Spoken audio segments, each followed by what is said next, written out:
We are doing a program today. It's called The Hidden Meaning in Quilts. And we have Betsy Youdris with us. She is a retired Methodist preacher. And she also has an avid quilter. And she's done quite a bit of research on this.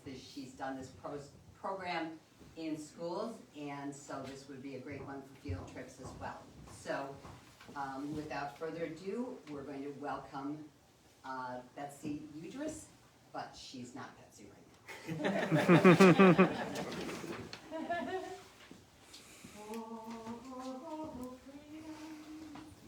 Oh, freedom, oh, freedom over me. And before I'd be a slave, I'd be buried in my grave and go home to my Lord and be free.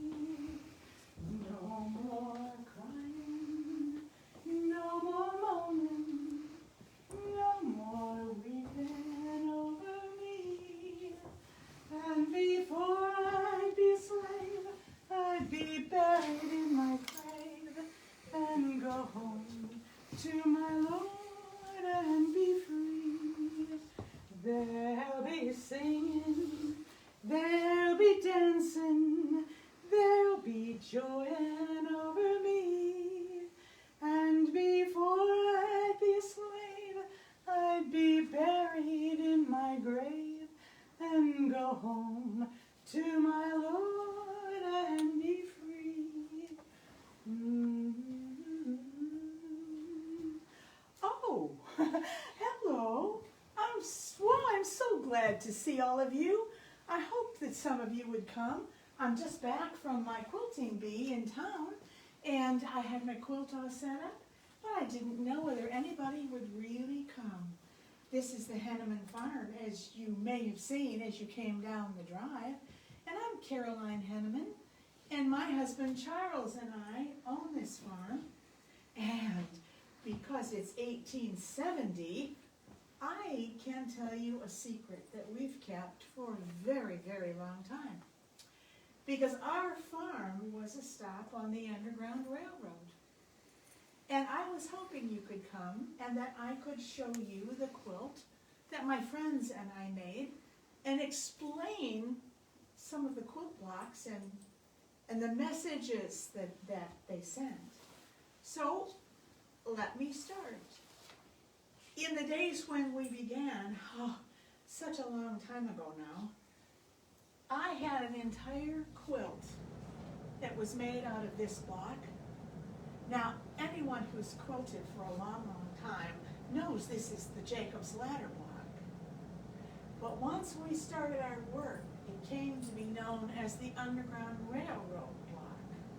And if you'll notice how the light and the dark plays in here, and I'll keep moving so you can see both sides, but you could make this dark point in a direction, and you could change that direction by hanging the quilt a different way.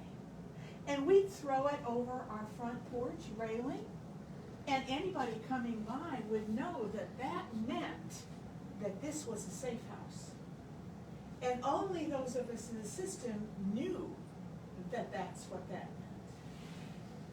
But if we put it out really on the gate post and turned it around, we also could make it point to the next stop. We used all our quilt blocks in many, many different ways. And because our passengers, we were a station on the Underground Railroad, perhaps I should tell you how it got that name. We've gone by many names. One of them was Gospel Train. And you know, trains were such a new thing before the war started, that train language was very popular among all people in the United States. And a slave catcher was running after an escaped slave. And after the Compromise of 1850, the law said that it wasn't enough to get a slave across the Ohio River into the north. We now had to get them all the way to Canada, because it became law that if you caught a slave, even even north of the southern states, that slave had to be returned to its owner. And there were slave catchers who ran after escaped slaves. And one such person was doing that and was really closing in on his prey, and all of a sudden the man just disappeared. And when he went back home, he said, well, I don't know. I was right behind him, I thought I had him, and he just disappeared. It was like the ground opened up and an underground railroad swept him away. Well, the name stuck. And of course we loved it. And we began to use the language. So we were a station, and our guests were passengers. And pretty soon it was helpful to know how many men, how many women. The men were hardware. How much hardware are you carrying? 4 boxes, 4 crates. How much dry goods? Those were the women. And so we used the language of the railroad to tell a lot.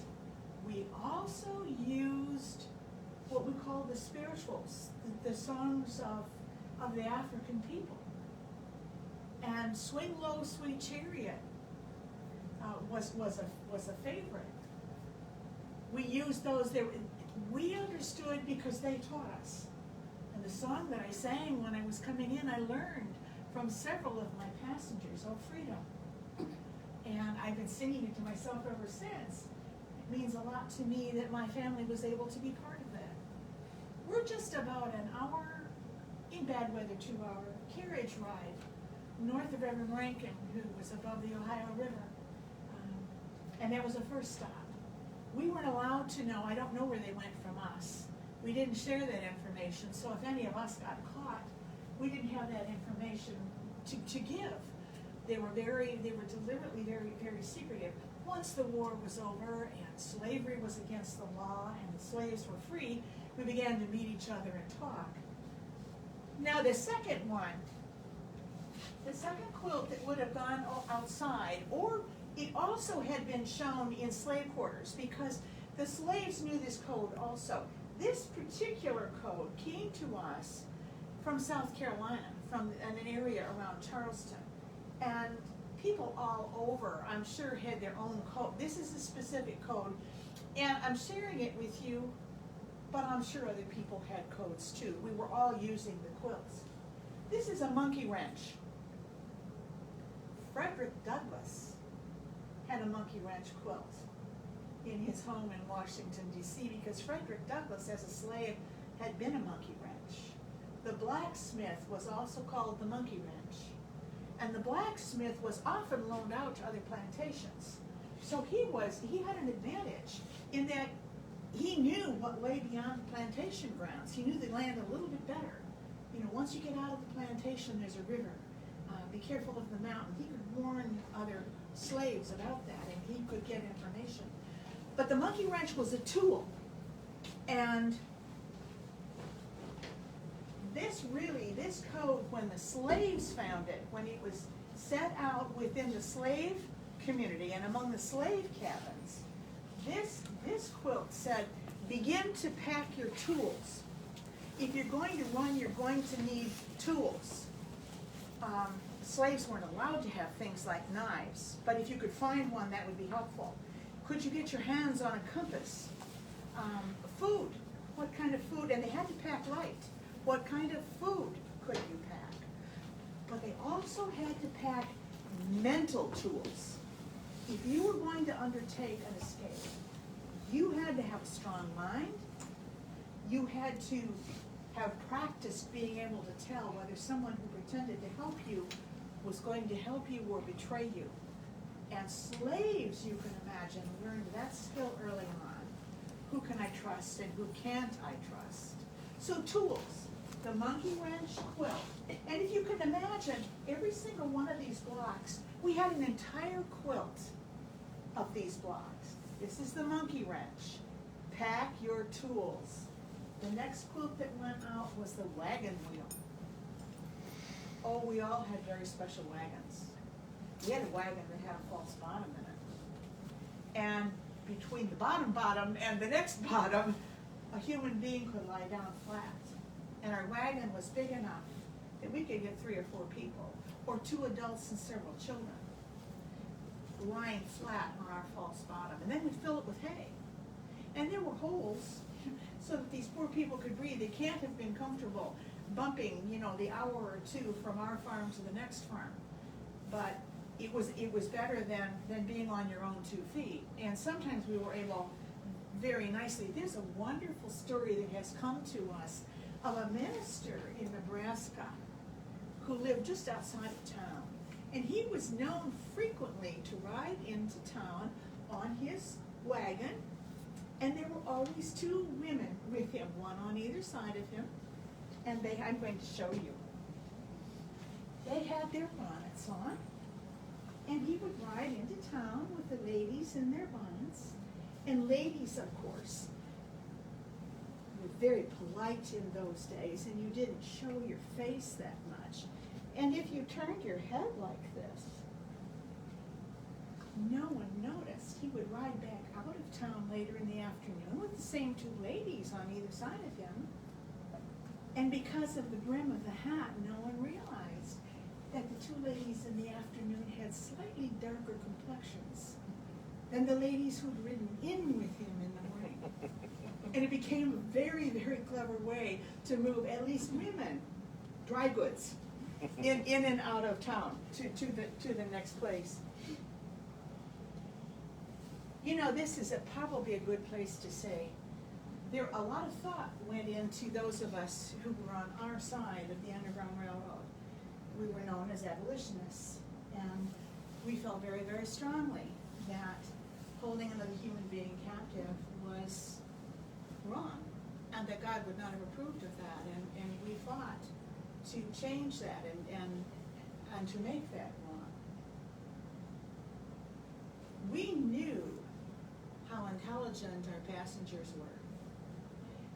We also knew that the people that owned these people fully believed that they couldn't think as well as we could. We depended on that. The fugitive slaves and we depended on the plantation owners figuring that these people weren't smart enough to plan something as skilled as it would take to get off a plantation and make your way through the wilderness and across the Ohio River and into the north, and let someone in the north help get them to Cleveland or Detroit and into Canada. And we used that. And also, many people have thought that the slaves didn't do anything about their freedom until the abolitionists got started to help them get free. That also is just not true. As we who did this listened to our guests, our passengers who came through that we helped, from the time the first ship arrived with African people to work in this country as first indentured servants and then as slaves, there was never a moment that they weren't trying to get free. Once we got started in the 1820s, really going by the 1830s, we helped organize it a little bit better on our side of the river. And of course, very quickly realized we had to get to Cleveland or Detroit. So let's keep going. Cleveland and Detroit, remember that. The wagon wheel, get on the wagon wheel. And this one is the carpenter's wheel. And as I'll read it to you at the end, the slave people had learned a lot about Jesus. May not have known about Jesus before the first people got here from Africa, but they learned and they very quickly identified with those stories. The other thing was they realized that when they started singing songs about Jesus, their owners were just thrilled that their efforts to Christianize the slaves was being so successful.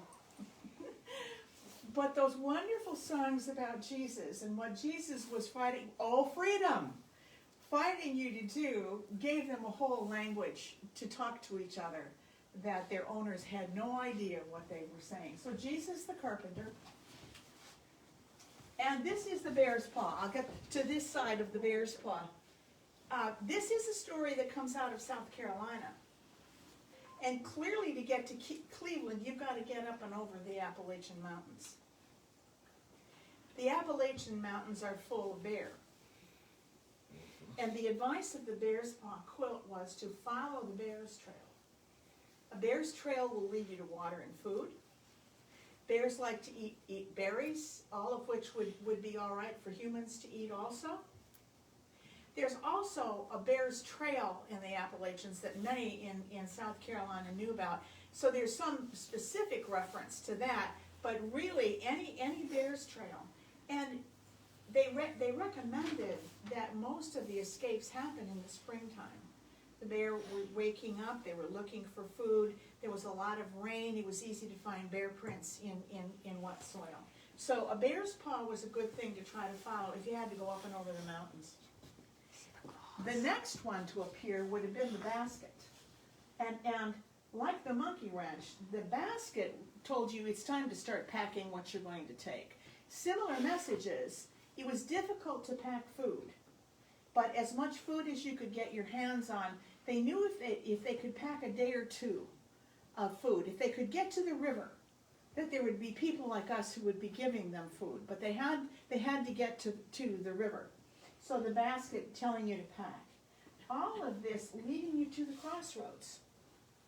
You're down out of the mountains, and now you're going to make your way to the crossroads. Every one of us in the business knew there were two main crossroads talked about here. Cleveland, and the signal for Cleveland was hope. Move on toward hope. That meant go to Cleveland. Detroit was midnight. Walk and keep walking until midnight, because Cleveland or Detroit was a place where you could get on a ship and sail into Canada from either place. So there were major destinations to get out of this country into a place where they would be safe. So the crossroads. And then they told you to build a log cabin. And that may very well have been a signal. Wherever you are, stop. Find a safe house. Once you get to the crossroads, stop. This was another quilt that could have been put out in the front of a farm or a house. And you know, most log cabin quilts had red centers, which signified the fireplace, the heart of the home. You notice that this has a black center? It's such a tiny little square. You'd have to know what you were looking for. That again meant this is a safe house. And again, because of the dark and the light, you could have a signal in that area. Look for the log cabin quilt with the dark center, and then follow the direction that the light points you to. We could hang it any way we wanted to. You had to know what the signal was going to be, to really use it. Shoe fly. That's this next one. Shoe fly was a person. And shoe fly was probably the person in Cleveland or Detroit or whatever city where you wound up being. Shoe fly was a person who would find you and tell you what to do next. Now you can imagine, that slaves didn't wear nice clothing. And now they've been on a trail for days or weeks, and what clothing they had is now really, really ragged. And slave clothing just like prison clothing with the stripes, slave clothing told everyone, I'm an escaped slave. So shoe fly, I'm going to get over here again. Shoe fly, the next one is the bow tie.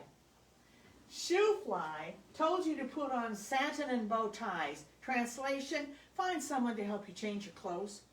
Put on better clothes so that you look like you are a free person of color and you have a right to be walking around in this town, and walk like you have a right to be walking around in this town while you make your connection with the ship's captain but you'll have help getting to where you need to be.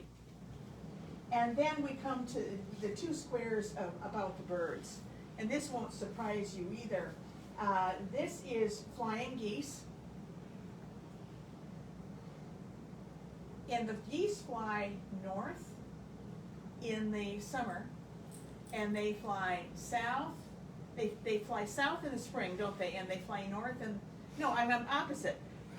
They fly north in the spring and they fly south in the summer. And here again, if you see, and the birds are noisy, you know geese make a lot of noise when they're in the air.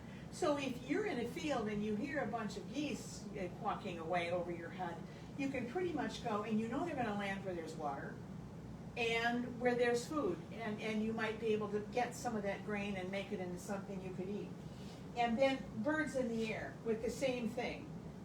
The geese or the birds in the air, any one of them could give you some direction. And we're back to, so many of the escapes happened in the spring. And swing low, sweet chariot, coming for to carry me home. And if you know the verses, next time you're somewhere and you're actually singing that song, my Lord calls me, he calls me by the thunder. When do we have the most thunderstorms? What can you hear when the world is thundering? The thunder will help you, and then the lightning will flash light and help you figure out maybe green leaves are bending, green leaves in spring. So go in the spring when the green leaves are popping up. All kinds of signals in the verses of that song.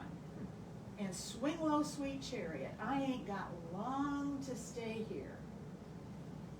It was a wonderful message. They really meant it too. So the birds in the air, and we're in Cleveland or Detroit. This one on the bottom, I'm going to, if I can pick this up for you in back, can you see this wiggly squiggly green one? This is called the drunkard's path because it really twists and turns. And the message of the drunkard's path was, don't go in a straight line. In fact, double back on yourself once in a while. Back fox. Because if the dogs are following you and all of a sudden your trail turns around, the smell turns around and comes back, you're now intermingling your smell over your smell and you're going in the wrong direction and you really get them confused. So they did. They were guided to go in a very wiggly, often retreating on top of itself before you turned around and went the other way. So the drunkard's path was a good piece of advice always. Kind of new, I think I'm stepping on my petticoat. Kind of new, after we got going with this, the sailboat. That wasn't as popular a quilt block early on, but the sailboat, again, get to Cleveland or Detroit, where you're going to try to hook up with a boat, and the boat's going to take you across to Canada. Early on, both Harriet Tubman and Frederick Douglass got into Canada and just over the border, and east of Windsor, which it was accessible through Detroit, is straight north of where you would have gone in from Cleveland. They set up a community that became a highly successful community of escaped slaves. They founded a government, they established schools. It became quite a goal for slaves to get there because they achieved some freedom. You know, Great Britain abolished slavery. William Wilberforce and the Parliament, and they abolished slavery, I want to say in 1848, and took themselves out of the slave trade. And of course, we kept going until the end of the Civil War. And the final one in this code is the star. Again, I'll pick this up. And this, we quilters call this a Bethlehem star. But for the slaves trying to make their way north, it became known as the North Star. And obviously, if you're following the land, and especially if you're on your own without conductors, the North Star is a wonderful guide that you're going in the right direction. So I'm going to come back over here, and the very last block on my quilt gives the poem as we were given it by our friend in South Carolina. And this is, so see if you can follow along, and I'm in front of a couple of them, I'm sorry. The monkey wrench turns the wagon wheel toward Canada. So the wagon wheel, with help from Jesus the carpenter, and this is the one up here, follow the bear's trail through the woods. Fill your baskets with enough food and supplies to get you to the crossroads. Once you get to the crossroads, dig a log cabin in the ground.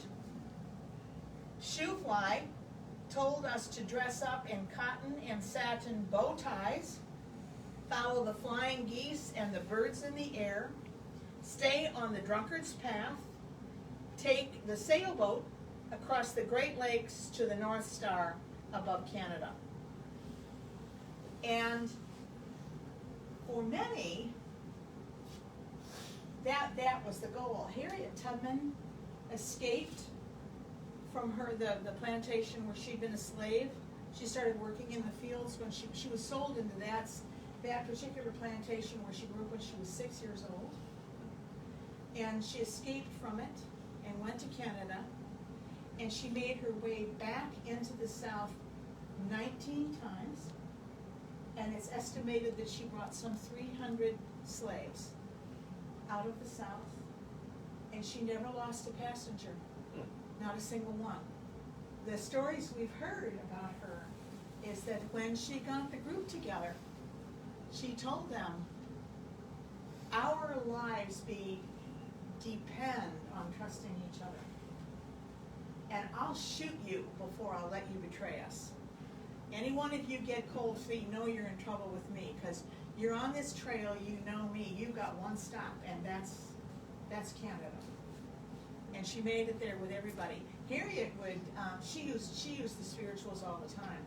There was one in particular that she'd walk by slave cabins singing the first time.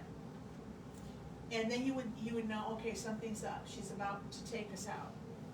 And then they would sit there. Can you imagine the tension? And they would wait. If she came back through, she'd come back through a second time and she'd start singing the same spiritual, and it was a specific spiritual all over again. Actually, it's an old Methodist hymn, and she only changed a few words. So the plantation owners would have recognized it as a good Methodist hymn. But she changed the end of it. If there was a certain ending that meant we're going, and another ending that meant no, people are watching, we're not going. She'd go out in the fields and work as a field hand, which she knew how to do. And she'd realized that the slave catchers were catching up with it, that she'd maybe hidden some people out by the creek. She'd come in and she'd work in the fields to find out where the owners were, or the slave catchers were.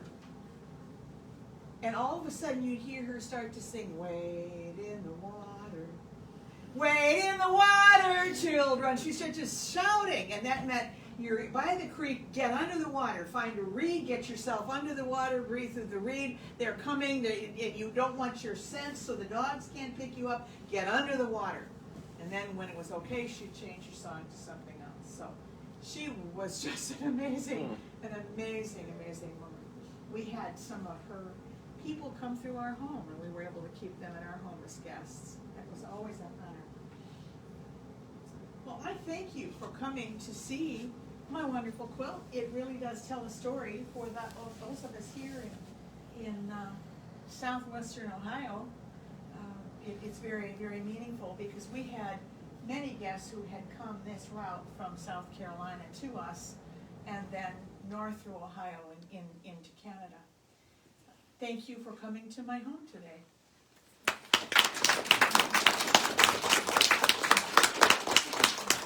And now I can be me. Now I can be Betsy. And I would be happy to answer any questions that you might have.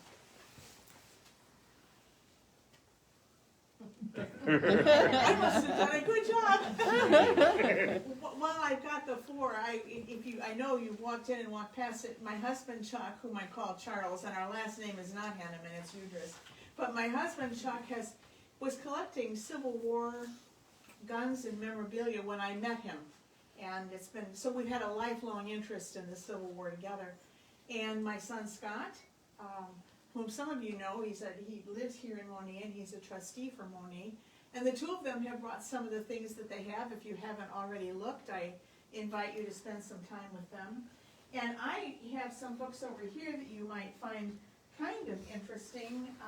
One that's in the back, The Underground Railroad in Illinois. And I always mention it I grew up in Peoria, and I didn't have any idea I wasn't that interested in it. But Peoria had several stops on the Underground Railroad. It's fun to look up any town in Illinois where you might have been and see what they show about Underground Railroad participation. My program is based on Hidden in Plain View, and it's the one that tells the quilt code that I have in this quilt, and it's the one that is from South Carolina. I need to tell you that there is a quilter, and I think, Barbara Brackman, who doesn't believe this story of the quilt code. And she's written quite a bit about it because there's not enough provenance to prove it. Well, the African society used everything they had. You can well imagine any quilt that they had, as it started to wear, they cut it apart until all that was left of it was a doily for a tabletop. I mean, they just used it and used it. I doubt it very much that they might have used as a signal remains. As I said, there's a quilt in Frederick Douglass's home. There are several prominent African American people who do have a few things, just enough to make the rest of it. I find it very plausible. But I've been a quilter for a long time, and the stories of all the quilt blocks and women going west and quilting on the wagon trains and quilting messages into what they, women have always done that. So I don't find that hard to believe in any way. And I invite you to look at that. And then the actual quilt book that helped me do this quilt. And while I tell the story of being at the quilting group in town, it was the year that I had my first knee replacement. I'm not too. I had women friends at church. So I put the quilt together and I made a couple of the blocks. But there are about 6 women from the Frankfort United Methodist Church that really helped me make this quilt. So that makes it even more special to me. I can really stand up here as a quilter and say that my quilting friends and I put this sample quilt together, because indeed we did. I have some fabric. We've gone to a number of reenactments, the Confederate gray and northern blue, both shades of it. If you come up and look at these little pieces of wound wool, look at the tags. They'll tell you the plant that the dyes were made from, and you might find that, interesting to see. And then, again, in Chuck's collection, this is an artillery uniform. Some of you may know this. Artillery was red. The uniforms were the same, but you notice this is trimmed in red. That means that the person who wore this was in the artillery. If it had been, where's Chuck? If it was yellow, it was cavalry. Right. And if it was light blue, it was Infantry. And of course their cartridge, the cartridge box that hung on it. You might want to come up and look at that. So, I'm glad to have shared with you. I hope you've enjoyed. Thank you very much.